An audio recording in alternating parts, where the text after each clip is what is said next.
na ba ang tira mo? Tira mo ay pahalang. Walang kwentang mga para, puro hakit ang laban. Isa sako bumako, walang kwentang palabas. Paano mo pumasasako kung ang sako mo'y butas? Kala ko bang malakas? Itong idol yung paangas. Wala palo sa medic mo sa glory yun ungas. Basikats ka talaga kasi hindi mo yun alam. Kalaban mo ba ay paliw, ikay mahina nilalang. Palibasa, di mo kayang maglaro na mag-isa. Gusto kasama F11 at nagpapagubad ka.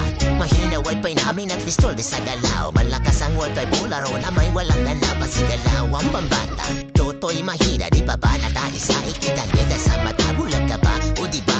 Sobrang sakit pakinggan. Yung para pinipilit mo na lang magkipaglaban para di mapahiya at para di ka masapawan. Sabi ko naman di ba yung tira mo pakilaliman? Pag-isip ka naman, isipin mo ito mayon. Pero ba't ang ginawa? Bakit ikaw pa yung bagon? Tinahamon niya ako sa Diyos, sige pa pala. Durugin lang di pa kahit lakas di isa gating. Mabilis na lang agad at sa akin ay laspat at matalo.